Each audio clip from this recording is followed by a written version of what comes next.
Beyoncé sube al escenario y hace este símbolo. Jay-Z también. Rihanna lo repitió frente a 100 millones de personas en el Super Bowl. ¿Es solo una pose o están mandando un mensaje que solo algunos entienden? Unos dicen que solamente es un diamante, pero un diamante apunta hacia abajo. Este es más bien una pirámide. Y no es el único símbolo. Muchas celebridades se tapan un ojo. Katy Perry, Eminem, Kanye West, Miley Cyrus, Lady Gaga, y lo hacen una y otra vez en videos, portadas y conciertos. ¿Coincidencia? ¿O quizás una instrucción? ¿Un ritual? La pirámide, el ojo que todo lo ve, son símbolos antiguos ligados a una élite secreta que la iglesia trató de borrar de la historia, los Illuminati. Algunos dicen que desaparecieron, otros que nunca se fueron, que siguen ahí controlando el mundo desde las sombras, que por eso tantas celebridades repiten esos gestos, porque no llegaron solas a la cima, fueron los Illuminati quienes las pusieron ahí, pero a cambio tuvieron que entregar algo, su alma. Dicen que esas señales no son solo poses, sino recordatorios de a quién le deben todo. La idea de que los Illuminati siguen activos hoy en día se volvió muy popular, sobre todo después de la película Ángeles y Demonios. Pero, ¿qué tan cierto es esto? Hoy vamos a investigarlo. ¿Cómo se formaron los Illuminati? ¿Cuál era su propósito? ¿Y hasta dónde llegó la iglesia para intentar eliminarlos? Vamos a ver lo que la historia y el sistema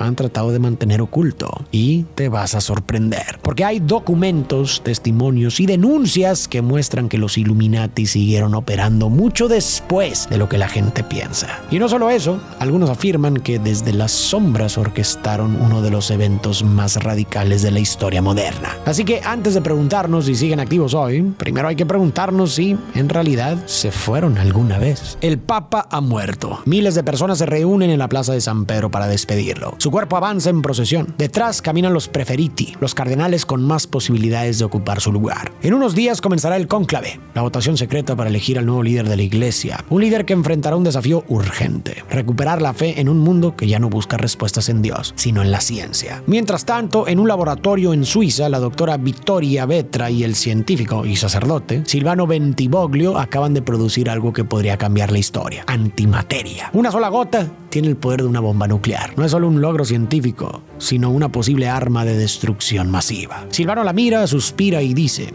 ahora estamos en manos de Dios. Vittoria va a revisar el contenedor de antimateria. Se acerca al escáner. La máquina analiza su iris y le da acceso. Pero al alejarse siente algo extraño: sangre en su barbilla. Cruza la puerta y entonces lo ve. Un ojo tirado en el piso. Busca a Silvano y lo encuentra, pero sin vida y sin un ojo. Entre tanto, Robert Langdon, profesor de simbolismo religioso, está tranquilamente nadando hasta que un hombre de traje se le acerca. Trae un prendedor. Langdon lo ve y se congela. Dos llaves cruzadas bajo una corona papal, el símbolo del Vaticano. Viene a pedir su ayuda urgente. Le muestra una hoja. De inmediato, Langdon se alarma. Ese símbolo ha sido considerado un mito por más de 400 años. Según las leyendas, fue creado en el siglo XVI por un miembro de los Illuminati. Es un diseño imposible, un amigrama, una palabra que puede leerse igual al derecho y al revés. Un homenaje al amor de Galileo por la simetría. Pero no era solo un juego visual, sino una advertencia, porque ese símbolo solo iba a revelarse cuando los Illuminati tuvieran suficiente poder para regresar y completar su misión. Vincenzi, el representante del Vaticano, le explica que lo buscaron porque él escribió el libro El arte de los Illuminati. Sin embargo, Langdon, molesto, replica que ese libro solo pudo ser la parte 1.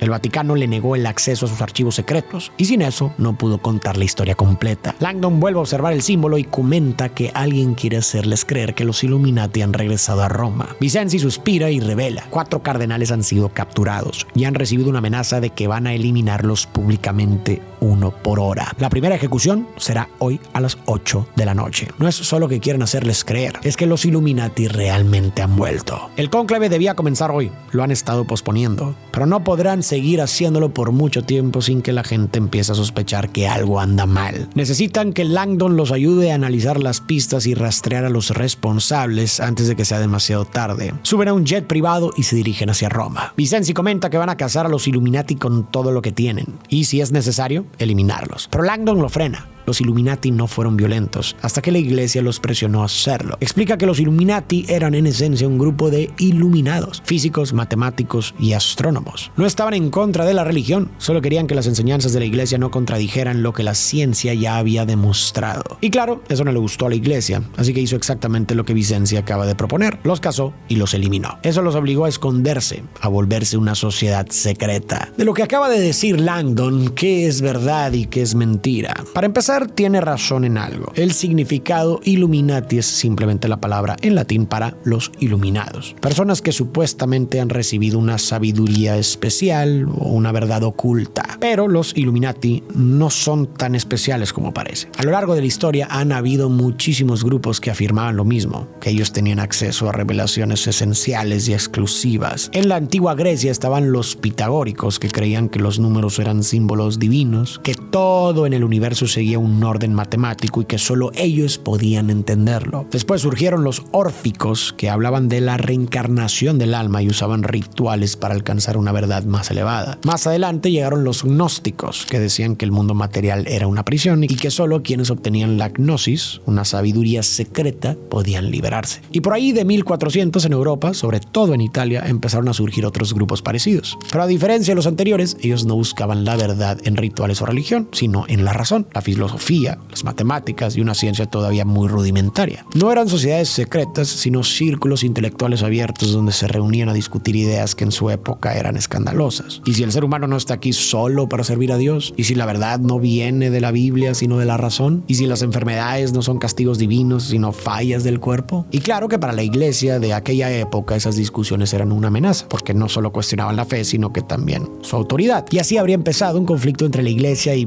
la ciencia, que con el tiempo llevaría a persecuciones, juicios y muerte. Al llegar a Roma lo recibe el comandante Olivetti, jefe de la policía del Vaticano. Su equipo se encarga de la seguridad, con una sola excepción: la protección personal del Papa. Ese asunto le corresponde únicamente a la Guardia Suiza. Llevan a Langdon a unas oficinas. Junto a él está la doctora Vittoria, pues acaban de recibir una nueva amenaza. Un video donde los Illuminati confiesan que tienen el contenedor de antimateria. Vittoria les explica que la antimateria es una forma de estudiar los orígenes del universo, de intentar aislar la partícula de Dios. La llaman así porque se cree que es la responsable de darle masa a toda la materia, la clave del Big Bang. Richter, el jefe de la Guardia Suiza, se ofende. ¿Cómo se atreven a decir que una partícula, y no Dios, creó el universo? Es una blasfemia. Aún así, Vittoria continúa. Explica que la antimateria está suspendida dentro de un contenedor espacial, pero si la batería se agota y la antimateria toca cualquier superficie, como el fondo del contenedor, el contacto provocaría una explosión masiva. La batería se agota a la medianoche. Si no lo recuperan antes, el resultado será catastrófico. Langdon lo analiza y dice: el Vaticano sería consumido por la luz. Richter se detiene en seco. Esa fue exactamente la frase que usaron los Illuminati. Les muestran el video que recibieron. Aparecen los 4 cardenales capturados. Una voz amenaza: vamos a destruir tus 4 pilares. Vamos a marcar a tus preferiti y sacrificarlos en el altar de la ciencia. Y después traeremos su iglesia abajo sobre ustedes. El Vaticano será consumido por la luz, una estrella brillante al final del camino de la iluminación. Langdon respira hondo. Esa ha sido siempre la amenaza de los Illuminati: destruir la iglesia por medio de la luz. Los 4 pilares de los que hablan son los 4 preferiti, los cardenales con más probabilidades de convertirse en papa. Y marcarlos no es una metáfora, sino otra leyenda Illuminati. Se dice que existen 5 tipos de marcas. Las primeras 4 representan los elementos fundamentales de la ciencia: tierra, aire, fuego y agua. La quinta sigue siendo un misterio. El hecho de que vayan a ser eliminados públicamente no es casualidad, sino una venganza por lo que ocurrió durante la purga. En 1668 la iglesia capturó a 4 científicos Illuminati. Los marcó en el pecho con el símbolo de la cruz como supuesta señal de rendición y luego los eliminó. Tiraron sus cuerpos en la calle para enviar un mensaje: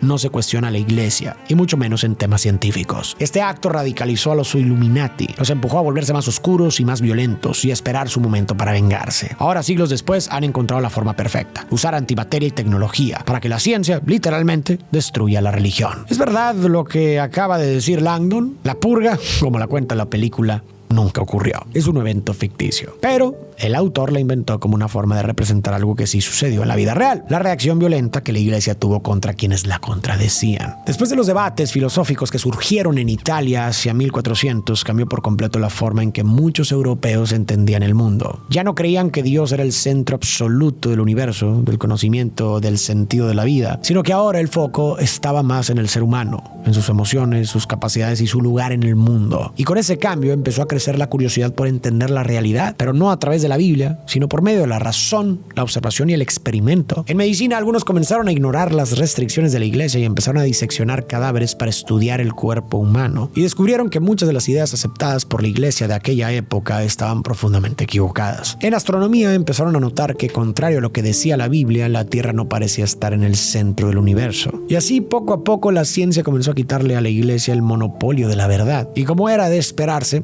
eso no fue bien recibido en aquella época. Uno de los casos más conocidos es el de Giordano Bruno, un monje dominico que decía que la Tierra giraba alrededor del Sol y que el universo era infinito, lleno de otros mundos. Lo acusaron de herejía y lo quemaron vivo en una plaza pública de Roma. Otro caso es el de Miguel Servet, un médico que descubrió cómo funciona la circulación pulmonar de la sangre. También fue quemado vivo con leña verde para que su muerte fuera más lenta. Y estas son solo algunas de las historias más dramáticas sobre científicos que fueron eliminados. Pero hay que hacer algunas aclaraciones. A Bruno no lo eliminaron por hacer ciencia. Algunas de sus ideas terminaron siendo ciertas, pero no las obtuvo mediante observación o experimentos, sino a través de supuestas visiones místicas. Decía que las había recibido en sueños, así que técnicamente él no era un científico. Segundo, su ejecución no fue tanto por lo que decía del universo, sino por negar doctrinas centrales del cristianismo como la divinidad de Cristo y la Trinidad. Y tercero, con Servet fue algo parecido. Él sí era un médico, pero tampoco lo ejecutaron por sus descubrimientos científicos, sino por rechazar la Trinidad. Cuarto, ni siquiera fue la Iglesia Católica quien lo condenó, sino los protestantes calvinistas en Ginebra. Así que es importante aclarar que, aunque se suele decir que la Iglesia Católica eliminaba a los científicos, la historia real es más matizada. Es verdad que existió la Inquisición, un periodo en el que la Iglesia persiguió y ejecutó a muchas personas, pero la mayoría de los casos no fue por hacer ciencia, sino por herejía, negar dogmas, practicar otra religión o ser acusado de brujería o satanismo. Sí hubo censura, la Iglesia quemó libros, prohibió ideas y castigó a varios pensadores, pero casos en los que alguien fue eliminado exclusivamente por sus descubrimientos científicos son muy raros. Lo más común era que los presionaran o les exigieran retractarse, como le pasó a Galileo Galilei. Langdon repasa el mensaje. Hay una frase que le llama la atención: una estrella brillante al final del camino de la iluminación. Está seguro de que esta pista podría llevarlos a detener todo esto. Pide acceso a los archivos secretos del Vaticano. Richter lo frena. Esto no es una oportunidad para avanzar su carrera. Langdon aclara que no tiene nada que ver con su libro. El camino de la iluminación es real. Una ruta secreta a través de Roma que lleva hasta la Iglesia de la Iluminación, el lugar donde los Illuminati se reunían en secreto. En esos archivos podría haber una pista sobre cómo encontrar la ruta. Richter le responde que para obtener acceso debe hablar con Patrick McKenna, el camarlengo, el hombre que gobierna temporalmente el Vaticano mientras elige un nuevo papa. Van con él y resulta que no es ningún cardenal poderoso, solo un sacerdote común. Pero el papa lo quería como a un hijo. Les concede acceso a los archivos secretos. Langdon le explica a Vittoria lo que están buscando: un libro escrito por Galileo Galilei, el fundador de los Illuminati, que también era profundamente católico. Galileo no creía que la ciencia y la religión fueran enemigos. Al contrario, pensaba que contaban la misma historia, solo que con lenguajes distintos. Su sueño era fundar una iglesia de la iluminación donde pudieran unirse todos los que pensaban como él. Pero como no podía revelar públicamente su ubicación, pues eso habría desatado la furia de la iglesia, dejó un camino secreto lleno de pistas. Un compañero, cuya identidad sigue siendo un misterio, le ayudó. Diseñó 4 esculturas, cada una representando uno de los 4 elementos de la ciencia: tierra, aire, fuego y agua, y las colocó frente a distintas iglesias de Roma. Cada escultura contenía una pista que guiaba a la siguiente, y al final del recorrido estaba la Iglesia de la Iluminación. Lo más interesante es esto: a esas iglesias marcadas con esculturas las llamaban los altares de la ciencia, exactamente el término que aparecía en la amenaza. Los cardenales serán sacrificados en el altar de la ciencia. Si logran encontrar esas esculturas, podrían anticipar dónde ocurrirán los asesinatos y tal vez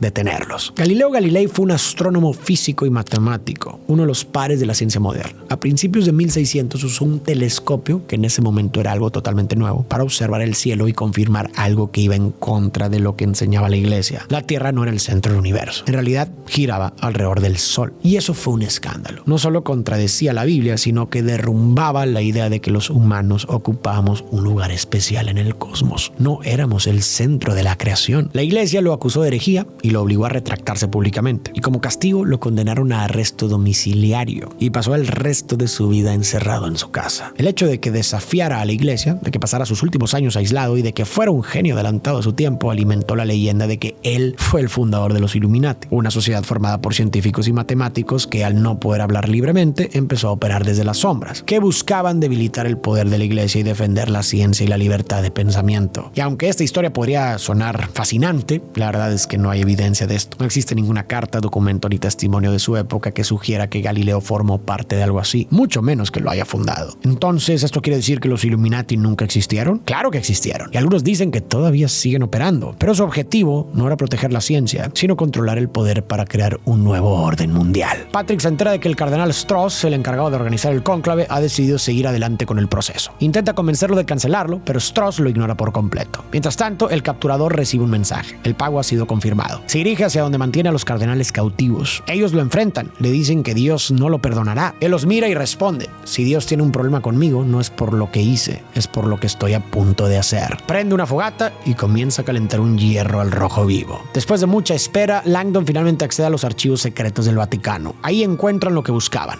el diagrama de la verdad, un texto que Galileo escribió en secreto. Langdon le explica a Vittoria que cuando la iglesia lo obligó a retractarse públicamente, Galileo obedeció, pero solo de forma simbólica, porque en privado dejó este libro, detallando sus verdaderos pensamientos. Revisan las páginas y encuentran un símbolo, el ojo que todo lo ve, y junto a él una inscripción: el camino de la luz está trazado, el texto sagrado. Vittoria mira la hora, faltan 20 minutos para el primer asesinato. Sin pensarlo, arranca la página. Langdon se queda paralizado, pero no hay tiempo para discutir. Y en el auto leen el poema completo. Desde la tumba terrenal de Santi, con el agujero del demonio, cruza Roma, donde los elementos místicos se revelan. El camino de la luz está trazado, el texto sagrado. Que los ángeles te guíen en tu elevada búsqueda. Langdon analiza la frase: desde la tumba terrenal de Santi. Ese debe ser el punto de partida. Pero ¿quién es Santi? Tal vez Rafael Santi, el famoso artista del Renacimiento. ¿Dónde está enterrado? En el Panteón. Van directo hacia allá. Encuentran su tumba, pero hay un problema. Rafael fue enterrado ahí mucho después de la muerte de Galileo, así que no puede ser la tumba a la que se refiere el poema. Entonces Langdon hace la conexión. No están buscando su tumba actual, sino una iglesia donde Rafael trabajó, la capilla de la tierra. Tierra, el primer elemento. Se apresuran hacia allá. Frente a la iglesia, una señal más, un obelisco, uno de los símbolos favoritos de los Illuminati. Si el asesinato va a ocurrir, será aquí. Falta un minuto. Entran, buscan la capilla correcta. Ninguna tiene letrero,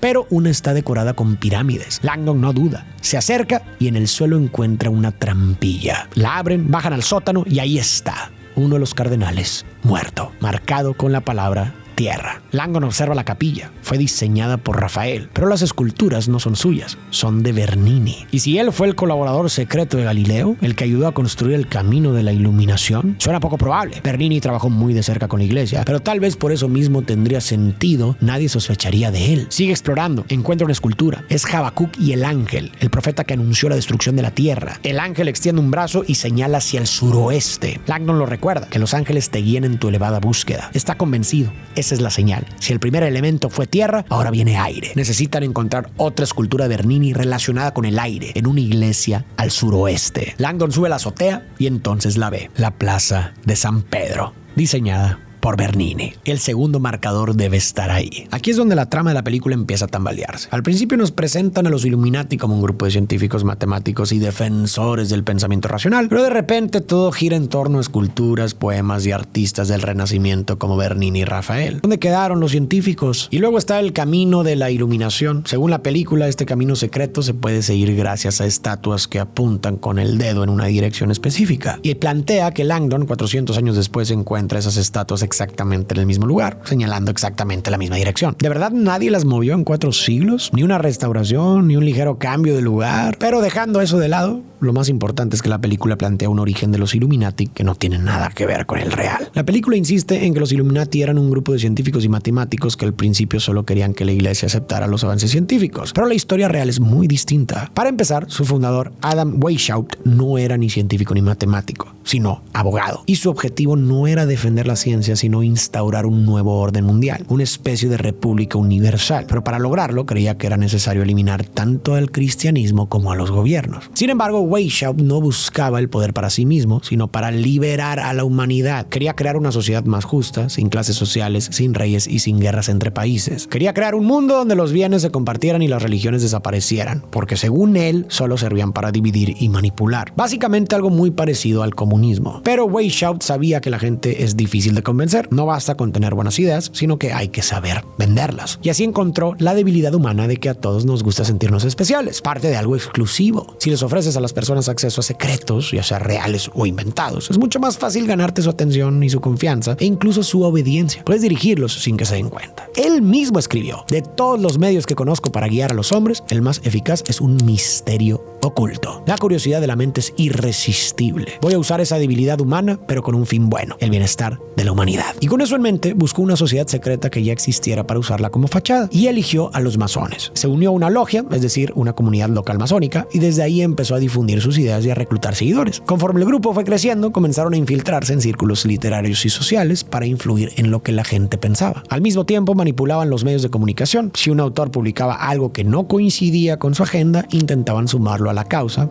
y si no podían, lo destruían. Se metieron en las escuelas, hacían creer a la gente que estaban de acuerdo con sus ideas, y una vez que se unían a los Illuminati, se encargaban de, poco a poco, ir cambiando su forma de pensar. Incluso intentaron ganarse a las mujeres, porque según Weishaupt, no hay forma más poderosa de influir sobre los hombres que a través de las mujeres. Les prometían emancipación y libertad, pero en realidad el mundo que Weishaupt tenía en mente seguía siendo un mundo gobernado por hombres. Así que cuando hoy se habla de que los Illuminati tienen una agenda secreta, que controlan todo desde las sombras y manipulan a medios, gobiernos y personas, no es solo un invento. Es exactamente lo que su fundador planeó, y según algunos, ese plan jamás se detuvo. Solo se volvió más difícil de ver, y en unos momentos vamos a ver por qué. Llegan a la plaza. Langdon baja la mirada y lo encuentra. El ángel del viento oeste. Tiene que ser ahí. Escanea la multitud buscando al capturador. Entonces suena la campana. Son las 9. Y de pronto, un grito. Una niña ha encontrado al cardenal desangrado. En el pecho,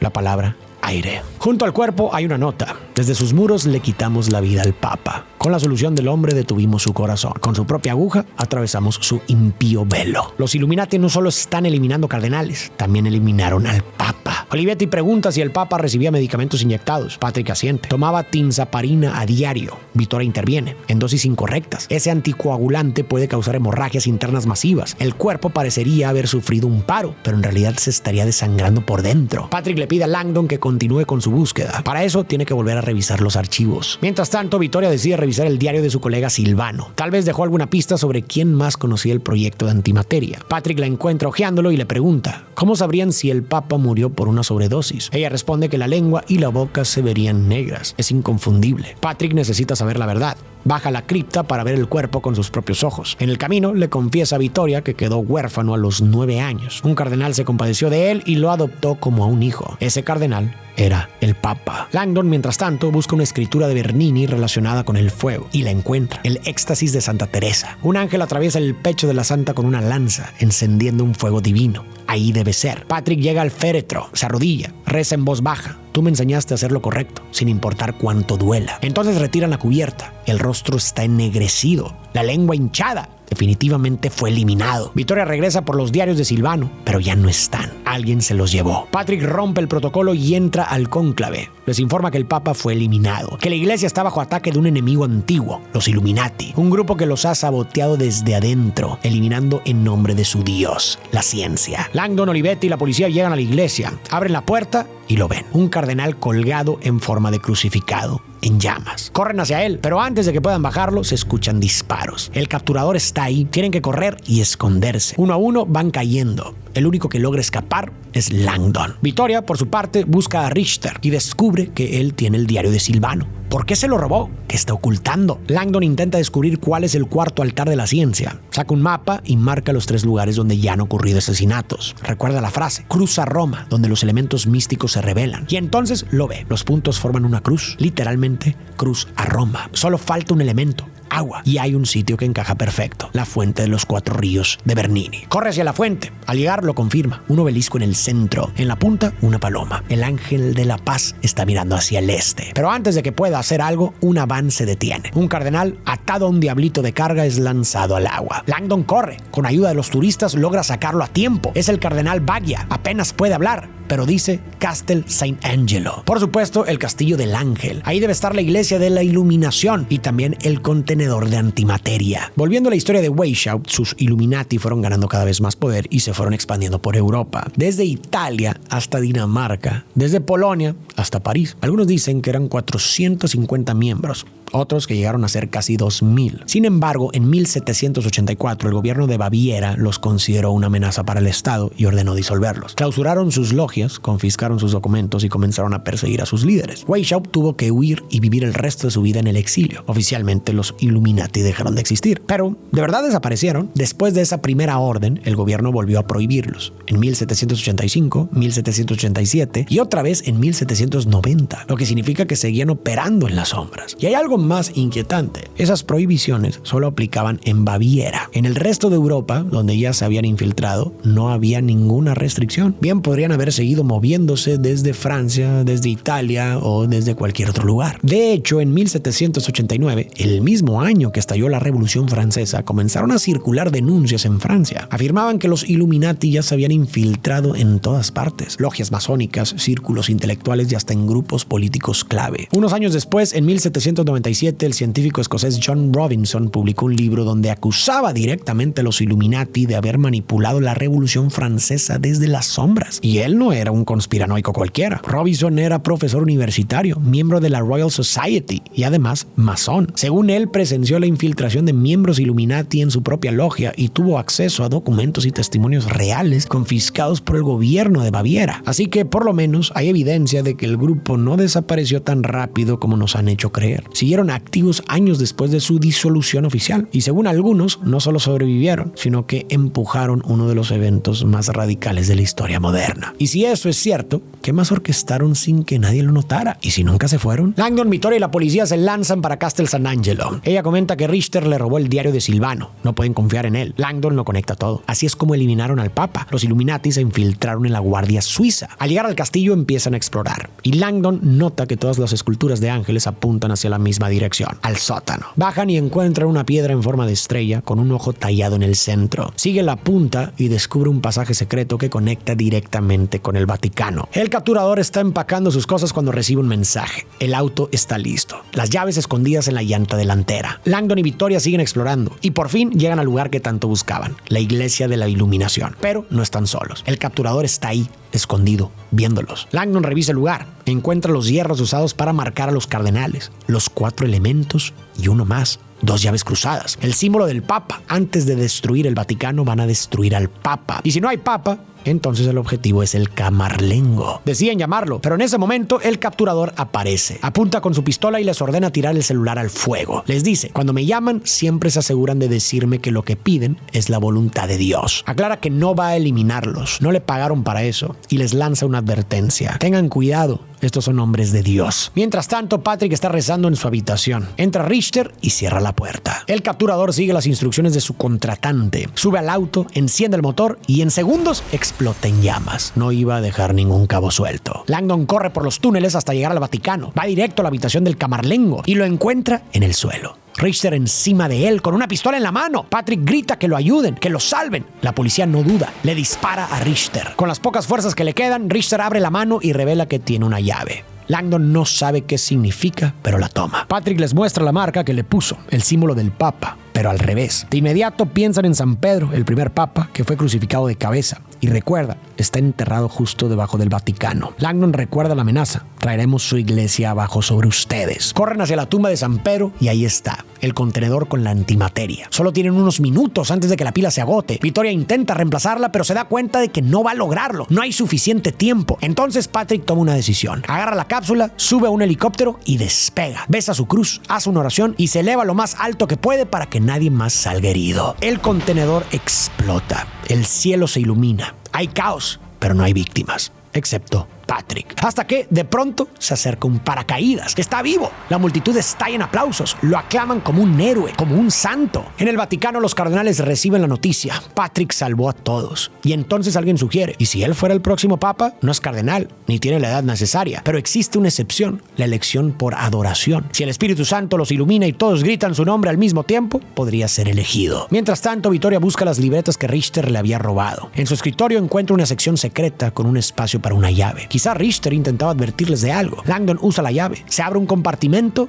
y aparecen cámaras de seguridad. Revisan las grabaciones. Patrick está en la habitación cuando Richter entra y lo confronta. Leyó las libretas de Silvano y el nombre de Patrick aparece demasiadas veces. Él sabía del descubrimiento de la partícula de Dios. El camarlengo furioso grita, ¡eso es sacrilegio! En ese momento Richter lo comprende. Patrick fue quien orquestó todo. Eliminó al Papa e inventó el regreso de los Illuminati para sembrar miedo en la ciencia y así forzar al mundo a regresar a la fe. A pesar de haber sido descubierto, Patrick continúa con su plan. Toma un hierro al rojo vivo, se marca a sí mismo y grita, desplomándose en el suelo. Justo en ese instante, Langdon y la policía entran. Patrick señala a Richter y la policía, sin dudar, lo derriba. Langdon se da cuenta de que han cometido un grave error. Rápidamente llama a los cardenales y les muestra las grabaciones. Cuando Patrick llega a la Capilla Sixtina, ya todos saben la verdad. Los cardenales lo miran fijamente y él comprende que ha quedado expuesto. Toma una decisión, se prende fuego a sí mismo y con eso termina su vida. Días después, el cónclave elige a su nuevo líder, el cardenal Baggia, el mismo que Langdon salvó en la fuente. Como muestra de gratitud, le entregan a Langdon el texto original de Galileo, el diagrama de la verdad, para que pueda terminar su libro. Baggia escoge su nombre papal, Lucas, en honor al evangelista, que también era doctor. Es un mensaje al mundo,